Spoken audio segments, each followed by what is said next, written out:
577 हाजियों की मौत भी हो गई है। दोस्तों, सबसे पहले मैं बात करूंगा सऊदी अरब की, मक्का शरीफ की। हज पूरा हो चुका है और इस हज के दौरान तकरीबन 577 हाजियों की मौत भी हो गई है। क्या है पूरा मामला, आपको सिलसिलेवार तरीके से समझाने की कोशिश करता हूं। दोस्तों, गर्मी का महीना है। आप लोग देख ही रहे हैं कि इस वक्त पूरी दुनिया के अंदर किस तरह की गर्मी पड़ रही है। बहुत ज्यादा गर्मी है। सऊदी अरब में तो पहले भी बहुत ज्यादा गर्मी पड़ती थी और अब ये ऐसा मौसम है तो सोच सकते हैं कि सऊदी अरब में गर्मी का क्या हाल होगा। पारा 52 से 55 डिग्री सेल्सियस तक सऊदी अरब के अंदर पहुंच रहा है। कहीं कहीं पर तो 60 डिग्री तक पहुंच जा रहा है। बहुत बड़ा है। अब ऐसे में हाजियों को बहुत ज्यादा मुश्किलों का सामना करना पड़ा।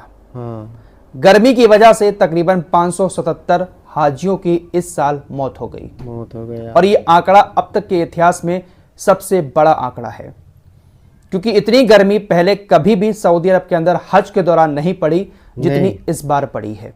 पिछले साल हज के दौरान 240 हाजियों की मौत हुई थी, लेकिन इस बार आंकड़ा 577 तक पहुंच चुका है और हजारों लोग ऐसे हैं जो इस वक्त सऊदी अरब के हॉस्पिटल में एडमिट हैं। गर्मी की वजह से उनकी हालत खराब हुई और उनको एडमिट कराना पड़ा। सबसे ज्यादा दिक्कत जो है वो आखिरी दिन अराफात के मैदान में हुई, क्योंकि वहां पर दिन में ही निकलना था, धूप में ही जाना था। कुछ अरकान ऐसे होते हैं हज के जो धूप में जाकर अदा करने पड़ते हैं, क्योंकि वहां पर खुले मैदान है, किसी तरह का साया वहां पर होता नहीं है। इसलिए गर्मी की वजह से तकरीबन अब तक ऑफिशियली आंकड़ा ये जारी किया गया है 577 लोगों की मौत हो चुकी है। इन 577 लोगों में से 323 लोग जो हैं वो मिस्र के हैं, 60 लोग जॉर्डन के हैं, इसके अलावा इंडोनेशिया के हैं और कुछ लोग ईरान के हैं। बाकी तमाम देशों के कुछ लोग हैं। कुछ ऐसे देशों के लोग हैं जहां का मौसम हमेशा नॉर्मल सा रहता है, ज्यादा गर्मी नहीं पड़ती है, तो वहां के लोगों को बहुत ज्यादा दिक्कत का सामना करना पड़ा है। वैसे भारत को लेकर अभी तक कोई ऐसी खबर नहीं है कि भारत के कुछ लोग भी गर्मी की वजह से वहां पर जाकर खत्म हुए हों, लेकिन इस साल हज के दौरान मरने वालों का आंकड़ा ये अब तक का सबसे बड़ा आंकड़ा है। मरने वालों का ये आंकड़ा जो है वो मक्का के सबसे बड़े मुर्दगर अल मुसैसम के मुर्दगर से आया है, जहां पर अब तक 577 लोगों की बॉडी हज के दौरान पहुंची है। इसमें से कुछ इक्का दुक्का लोग ऐसे हैं जिनकी भीड़ में गिर जाने की वजह से कुचल कर मौत हुई है, लेकिन ज्यादातर लोग ऐसे हैं जिनकी गर्मी की वजह से ही मौत हुई है, क्योंकि गर्मी की वजह आसमान से जो सूरज चमक रहा था उसकी तपिश लोग बर्दाश्त नहीं कर पाए। फिलहाल अल्लाह इन सभी को जन्नत में आला से आला मकाम अता फरमाए, क्योंकि मक्का जैसी जगह पर मौत का आना भी अपने आप में एक बहुत बड़ी बात है, बहुत बड़ी बात। फिलहाल अब और मिडिल ईस्ट की खबरों की तरफ चलते हैं। दोस्तों, एक बहुत बड़ी खबर आ रही है और यकीन मानो इस खबर से अमेरिका और इजराइल की नींदें उड़ सकती हैं। बहुत सारी मीडिया रिपोर्ट्स में दावा किया गया है कि हूतीज ने पहली बार अमेरिकी 5वीं पीढ़ी के लड़ाकू विमान F-22A रैप्टर को मार गिराया है। बहुत सारी रिपोर्ट्स ऐसी सामने आई हैं। बहुत खतरनाक अमेरिका का यह विमान है, लड़ाकू विमान F-22A।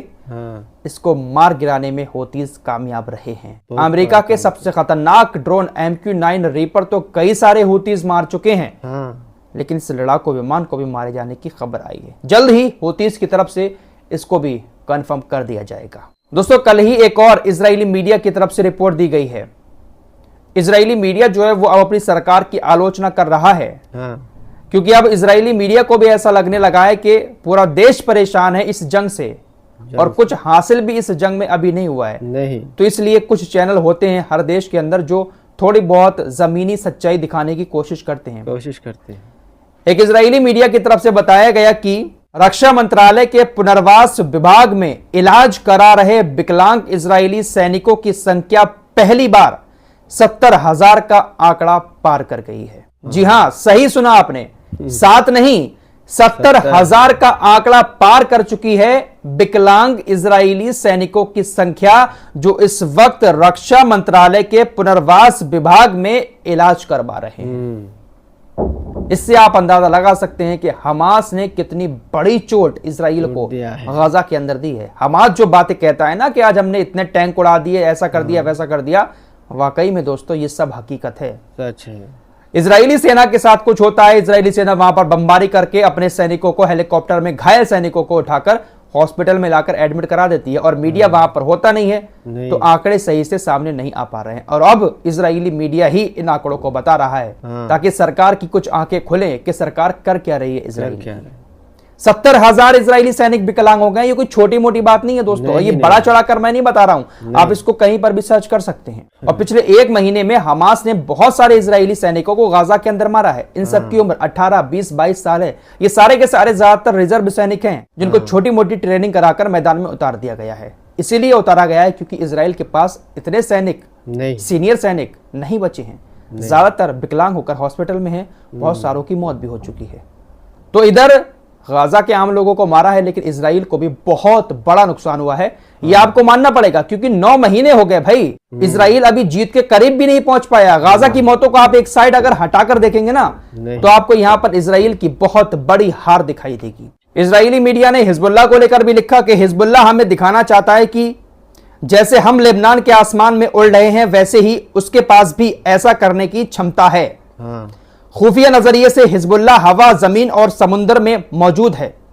जाहिर तौर पर उत्तर में स्थिति हमारी कल्पना से कहीं ज्यादा खराब है, जैसा हम एक्सेप्ट कर रहे हैं उससे ज्यादा खराब है। इजरायली मीडिया लिखता है कि हिजबुल्लाह जो वीडियो जारी करता है, वो वीडियो हमें एक स्पष्ट मैसेज देते हैं कि हम इजराइल के अंदर हैं और हम आगे की योजना बना रहे हैं और हम कठोर हमलों का निर्देश देने में सक्षम हैं। तो अब इजरायली मीडिया अपनी सरकार के खिलाफ, अपनी सेना के खिलाफ थोड़ा बहुत बोलना शुरू कर चुका है और जो हकीकत है उसको दिखाना शुरू कर चुका है। इजराइल को लेकर एक और खबर आई है। दुनिया का पहला ऐसा देश है इजराइल जो बच्चों को गिरफ्तार करता है और यह कहकर गिरफ्तार करता है कि ये बच्चे हमारे ऊपर, हमारी सेना के ऊपर हमला कर रहे थे। 7 अक्टूबर से लेकर अब तक कब्जे वाला जो फिलिस्तीन है, जहां पर इजरायली सेना तैनात रहती है, फिलिस्तीनियों के घरों के आसपास तकरीबन 640 बच्चों को गिरफ्तार किया है, जिनकी उम्र 12 से 15 साल के बीच है। इन सभी के ऊपर इजरायली पुलिस ने यह आरोप लगाया कि ये लोग हमारे ऊपर पत्थर फेंक रहे थे, ये आतंकवादियों का साथ दे रहे थे और ऐसा ही करके तकरीबन 640 बच्चों को इजराइल की पुलिस ने जेल के अंदर भर रखा है। 640 बच्चों की गिरफ्तारी का यह आंकड़ा फिलिस्तीनी कैदी सोसाइटी की तरफ से जारी किया गया है।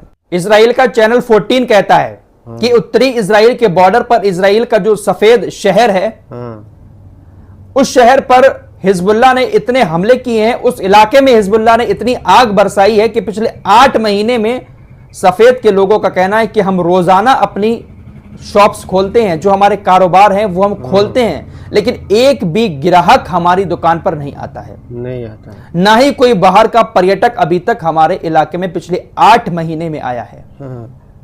हमारा जो एरिया है वो पर्यटकों के लिए मशहूर है, यहां पर लोग आते थे घूमने, इससे हमारी रोजी रोटी चलती थी, लेकिन एक भी ग्राहक पिछले 8 महीने में नहीं आया है।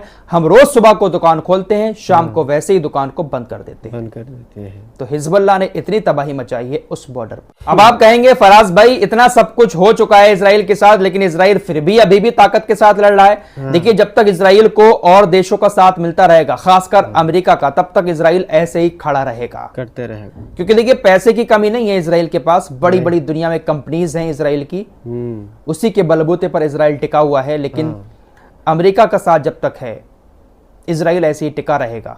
हथियार, पैसा अमेरिका सब कुछ देता रहता है। बड़ी बड़ी कंपनीज जो है अमेरिका के अंदर चल रही हैं, बड़े बड़े कंपनीज की जो सीईओ हैं वो यहूदी हैं, तो पैसे की कमी तो इनके पास नहीं होगी।